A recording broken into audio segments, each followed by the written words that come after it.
This is Jan from New York City, and my channel name is Jan from New York City Saves Money. Hey, welcome to Money Monday. Yeah. Let's talk about money. Hey, how's everybody doing today? And I hope that this past weekend finds everybody doing well, and you're getting up to homeschool your kids and figure out what else to do with your day and find those little things, those little things that you've been meaning to do and always said, I didn't have the time to do it. I don't have the time. Guess what? Some of us actually do have that time. Take full advantage of it. Why not? Give it a whirl. And that's what we're going to talk about today on this Money Monday. Okay, we're going to talk about doing the little things. People say, little things don't mean that much. That is a very wrong approach. I can go back to, let's say, certain videos that I made about a year ago.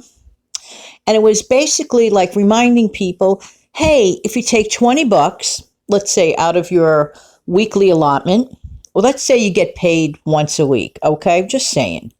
And you take $20 out of that paycheck and put it to the side, forget it exists, right? Then if you keep doing that, it's really more about the habit more than anything. But let's suppose that you set a goal that you wanted $2,000. Then you figure out the math, how long it would take you, working with just $20 a week, taken out of your weekly paycheck, to reach that goal. Okay, did it add up or did it add up? Am I right or am I right? So too with every little thing you do. Now, I noticed a pattern. If I have to approach something that seems huge and almost insurmountable in life, like let's say a project or a goal, I have learned a really good trick and it really works. Do things in baby bites. You can apply that rule to absolutely anything that you do in life. Let's suppose that your house is like totally cluttered, okay? I'm no organizing expert to say the least, and there are many wonderful videos out there. And by the way, I should mention the channel Clutterbug to me is the numero uno channel for organization, so check out that channel. But you never hear any of her videos or see any of her videos telling you anything that is too overwhelming. The host will clearly break it down into increments, into baby bites.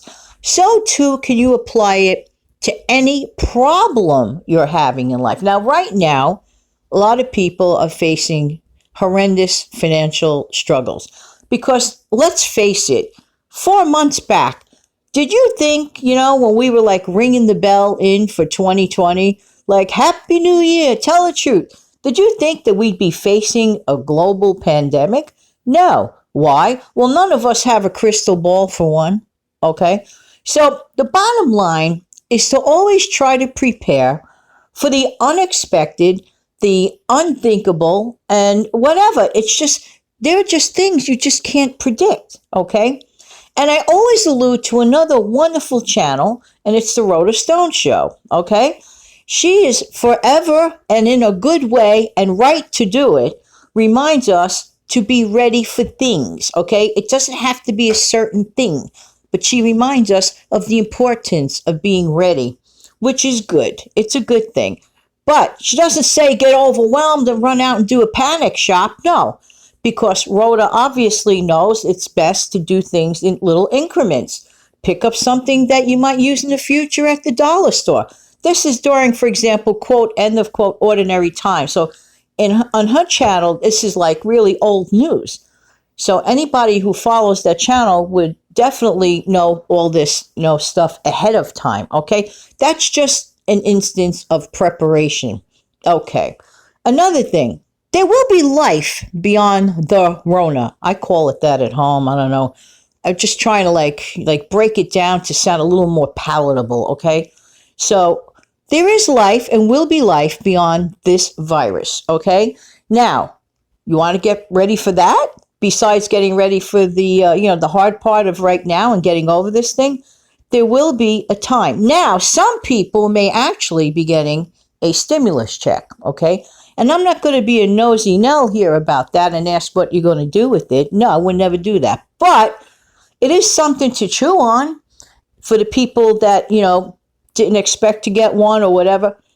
It is, in my humble and honest opinion, to suggest that you take a tiny portion of that, or all of it if you can, and save it for that quote, end of quote, emergency fund. However, if you are in the midst of the emergency, obviously you need to do what you got to do and pay your bills, etc., etc. But if you could find a way to squeeze out even like a little amount, whatever it is, I don't even care the amount, take that amount and get into the great habit of putting it away. This also applies to stockpiling food. In the ordinary times, for example, I definitely remember mentioning this in prior videos.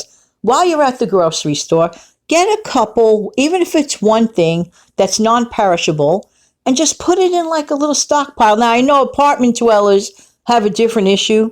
People with homes, and believe me, I'm an apartment dweller, so I know all about it. But people with houses and homes that have basements, they have garages, they have attics, they have a spare room.